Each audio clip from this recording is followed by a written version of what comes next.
너희가 유니폼에 대해 알아둘 게 있어.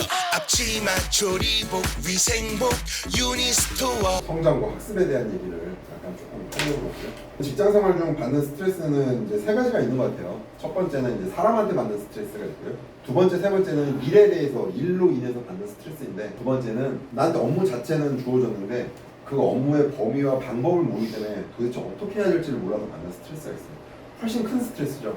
세 번째는 내가 해야 될 업무의 범위와 그걸 어떻게 하면 할 수 있는지는 알고 있어요. 근데 그냥 그것들이 두세 개가 내 눈앞에 당장 떨어지니까 내일까지 해야 돼, 모레까지 해야 돼, 타임라인이 정해져 있다 보니까 마음이 급해지는 거죠. 그래서 받는 스트레스가 있어요.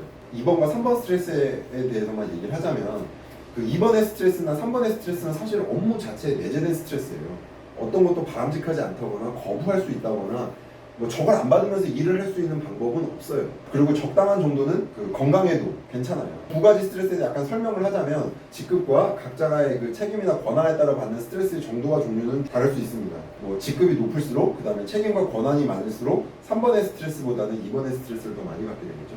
그러니까 여러분들이 좀 더 높은 직급에서 의사결정을 하는 직책을 갖고 싶어, 그 말은 그냥 급여를 더 받고 싶어, 이때 팀원을 두고 싶어, 이렇게 일을 하는 게 아니라 여러분들이 받는 스트레스의 질이 달라진다는 얘기예요.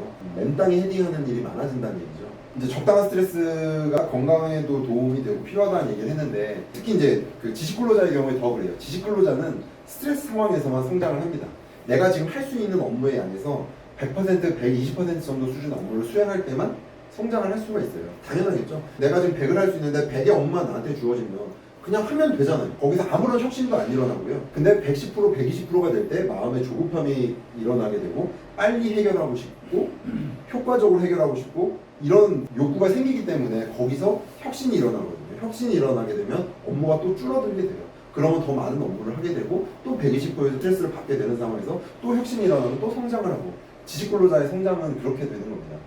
과도한 스트레스는 개인의 건강이나 업무 효율성에 모두 악영향을 미치고 당연히 안 되는데, 그런 경우는 어떤 경우냐면, 한 번에 120%에 넘는 스트레스, 130%, 150%내 역량의 150%의 스트레스를 받게 되면 과도한 스트레스죠. 그럴 경우에는 업무에도 도움이 안 되고 번아웃이 될 수가 있기 때문에 건강에도 영향을 미쳐요. 또는 100%나 120% 정도 스트레스가 성장에 반드시 필요하다고 얘기를 했는데, 이거를 또 쉬지 않고 계속 받으면 그것도 업무 효율성을 떨어뜨리고 건강에 영향을 미치거든요. 120% 스트레스를 받아서 혁신이나 성장이 한번 일어나고 좀 쉬었다가 또 120% 스트레스를 한번 받고, 성장을 위해서는 그런 정도 스트레스가 가장 바람직합니다. 이제 물론 이제 육체 노동자와는 좀 달라요. 육체 노동자는 육체적인 한계가 있기 때문에 이거를 그대로 적용하기는 힘들거든요. 근데 물리적인 스트레스가 아닌 뭐 예를 들어 예술적인 분야, 그런 경우에는 거의 많이 적용이 돼요. 근데 뭐 운동이라든지 이런 데는 조금 다를 수 있어요. 좀 다르지만 어쨌든 지식근로자는 좀 성장을 위해서는 어느 정도의 스트레스가 필요하다. 그렇고요. 그럼 도대체 어느 정도까지 지식근로자 성장을 할 수 있는데,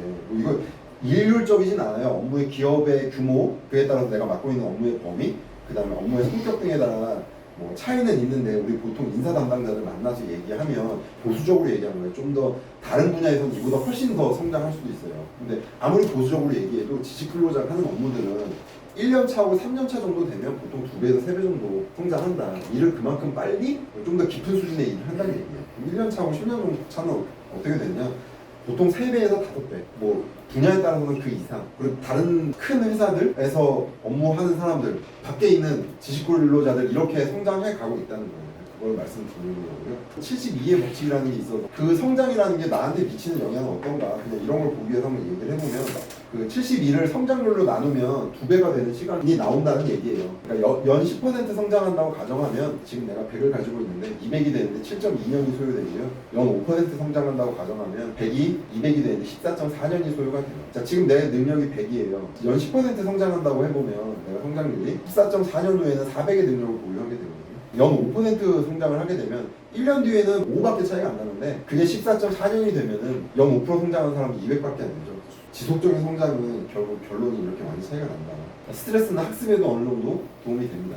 그러니까 이것도 이제 사람이나 환경에서 받는 정서적인 스트레스나 학습 효과를 떨어뜨려요. 그렇지만 내가 달성해야 될 목표, 그 다음에 그 방법을 아는 상태에서 적절한 긴장감을 갖는 스트레스는 학습에도 효과적이에요.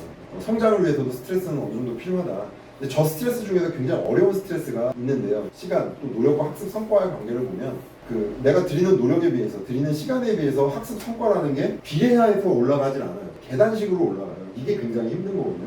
이 빨간색 동그라미 친 저 정체기가 성장의 단계마다 매번 옵니다. 근데 이때 포기하지 않는 게 중요해요. 공부할 때도 마찬가지로 여러분들이 나중에 자녀가 공부를 하고자 할 때 이런 걸로 가지고 스트레스를 겪게 될 때 잘 알려주세요. 이 기간에 노력을 하지 않으면 다음 단계로 성장이 이루어지지가 않아요. 이 기간 정체로 인한 스트레스가 있을 때는 포기하지 않고 된다는 확신을 가지고 지속적으로 노력하는 게 되게 중요하거든요. 성장을 위해서 저 단계의 스트레스를 받는 데 꼭 필요하다는 얘기 드리고요. 우리 회사에서 제가 여러분들한테 이제 학습하라고 많이 얘기하는 거는 나중에 여러분들이 다 팀장 직무 수행이 가능한 역량을 기르기 위해서 제가 계속 학습하라고 하는 거고 그걸 이해해 줬으면 좋겠고 우리 경쟁은 항상 얘기했죠. 여기 안에 내부에서 경쟁하는 게 아니에요. 외부하고 경쟁한다고 생각을 하라고 했어요. 팀장 직무 수행이 가능한 외부 인재보다 여러분들이 뛰어난 역량을 갖기를 원하기 때문에 그렇게 계속해서 학습하라고 얘기를 하는 겁니다. 혹시나 뭐 나는 여기서 팀장 안 할 거야 라는 생각을 가진 커리어 목표 저는 이해해요. 존중하고 그런 분이 있다면 말씀해 주세요. 그에 맞는 커리어 목표를 같이 고민해보고 그 목표를 이루기 위한 어떤 성장 방안 제시해 드릴 수 있어요. 근데 제가 일반적으로는 여러분들이 나중에 팀장이 되기 위해서 그리고 지금 현재 팀장님들도 보다 밑에 팀원들이 더 커질 거니까 그랬을 때 원활하게 팀장 직무를 수행할 수 있기를 원하기 때문에 학습 목표 계속 제시를 해드리는 거니까 그걸 좀 이해해 주셨으면 좋겠고요. 막연하게 생각해 보지 마시고 내가 커리어 목표를 어떻게 가져갈 것인가라는 걸 생각해 볼 때 이런 생각을 한번 해보시라는 의미에서 그냥 뭐 정답도 아니고 제가 지금 가지고 있는 생각도 아니에요. 뭐 어느 정도 현재 생각은 반영이 됐지만 나중에 또 바뀔 수도 있어요. 그렇지만 어쨌든 이런 생각을 하면서 업무에 임하고 학습을 해달라는 얘기에서 한번 그냥 제시를 해보는 겁니다. 자, 여러분들이 만약에 대표라면 이런 상황에서 누구에게 일을 맡길지 한번 생각을 한번 해보세요. 자, 새로운 사업부에 사업부장이 필요한 상황이 됐어요. 15억의 매출이 일어나는 곳이고요. 직원 5명이 있는 사업부예요. 자, 뭐 평가 요소는 뭐 여러 가지가 있었지만 저는 그냥 이렇게 한번 생각해봤어요. 일단 역량이 중요하다. 리더십, 팀워크, 의사소통 능력, 그다음에 뭐 지적인 능력 이런 게 좀 필요할 것 같고, 그다음에 회사에 대한 로열티, 충성도가 좀 필요할 수 있을 것 같고, 이 업무를 맡으면서 그 개인은 얼마나 성장할 수 있는지, 지금까지 얼마나 성장했는지 또 중요할 것 같고, 팀장이다 보니까 내 밑에 있는 직원들은 얼마나 성장시킬 수 있는지 이런 게 좀 중요한 요소가 될 것 같아요. 뭐 후보자를 보면 자, A하고 C는 내부 직원이고요. B, D는 외부 후보자예요. 역량하고 로열티가 A, B는 높은 것 같아요. 8점, 9점, 10점, 6점이고요. C, D는 역량하고 로열티는 7점, 뭐 로열티 8점, 6점은 좀 낮지만 밑에 있는 개인의 성장, 직원의 성장에서 좀 더 높은 점수를 받는 것 같아요. 자, A의 사람은 개인의 성장은 5점, 근데 직원의 성장은 한 7점이 되는 것 같고, B는 외부 인재인데 개인의 성장은 뭐 6점이지만 내부 직원들은 굉장히 성장을 잘 시키는 그런 분인 것 같아요. C, D는 역량이나 로열티는 좀 떨어지지만 개인적인 성장이나 직원들을 얼마나 성장시킬 수 있는지는 굉장히 높은 사람들이에요. C는 개인의 성장은 9점, 직원의 성장은 6점, D는 8점, 9점. 뭐 이런 상황이라고 가정을 해봅시다. 눈이 가는 사람들이 아마 지금 다 다를 거예요. 나는 이 사람을 뽑고 싶어, 누구를 뽑고 싶어 다 다르죠. 제가 학교 점수를 맞춰놨기 때문에 어디다 더 높은 비중을 둘 것이냐에 따라 달라질 거예요. 성장에 높은 비중을 둘 것이냐, 그럼 성장 중에서도 개인의 성장에 비중을 높게 둘 것이냐, 직원의 성장에 비중을 높게 둘 것이냐에 따라 달라질 거예요. 자, 여러분도 앞으로 이제 여기 팀장님들 되셔야 되고 현재의 팀장님도 더 많은 팀원들을 거느리면서 회사가 성장하면서 그렇게 일을 하게 될 텐데 과연 이런 걸 한번 생각을 해보시라는 거예요. 그래서 내가 어디에 중점을 두고 좀 일을 해야 될 것인가 그냥 막연하게 생각을 해보지 마시고 근데 또 이제 지금은 이제 개인적인 것만 제가 말씀을 드렸는데 또 추가적인 고려 사항들을 보게 되면 또 결론이 달라질 거예요. 만약에 이 사업의 성장 단계는 어딘가 지금 완전히 시작 초기인가 시작 초기여서 지금 막 열심히 온 역량을 투입해서 빨리 성장을 시키고 안정기에 올리면 급속하게 성장할 수 있는 그런 사업인지 아니면 이미 안정기에 이른 사업이어서 여기서 더 성장할 건 없고 차분하게 이 사업을 관리만 잘하면 되는 사업인지 뭐 성장 속도가 굉장히 빠른 사업인지 아닌지 앞으로 성장은 훨씬 더 많이 할 수 있는 사업인지 아니면 더 이상 성장 가능성은 별로 없는 그런 사업인 건지 뭐 그런 거에 따라서 사업 성장을 위해 중요한 요소가 다를 거고 그거에 따라서 후보자들이 다 다를 거예요. 그죠? 한번 생각을 해보시고요. 최근에 이제 여러 인사 담당자 만나면서 좀 다양한 얘기를 하다 보니까 제가 좀 이렇게 멘토처럼 모시는 대표님들도 그렇고 이제 다른 인사 담당자를 만나도 그런 얘기를 하더라고요. 대표님들마다 학습에 굉장히 관심을 많이 가지시는 대표님들하고 그렇지 않으신 대표님들이 좀 극명하게 다르더라고요. 그래서 그러니까 저는 그냥 학습에 당연히 관심을 가져야지라고 생각을 하는 입장이었어요. 근데 그렇지 않은 대표님들이 많이 있더라고요. 그러면서 사업을 성공적으로 이끄신 분들 과연 이게 뭐가 정답인가 혼란이 좀 오긴 왔는데 약간 힌트를 얻은 건 학습에 무관심한 대표님들은 외부 인력 조달을 훨씬 더 선호를 한다는 얘기죠. 그러니까 저는 전자라는 얘기를 하고 싶은 거예요. 저하고 우리 여기 배준석 대표는 그거보다는 전자다. 내부 인력들을 최대한 성장을 시켜서 그러고 싶은 욕심이 있어서 학습과 성장에 많은 관심을 기울이는 거다. 자기 대표 인사 담당자들 얘기할 때 결론이 그렇게 나더라고요.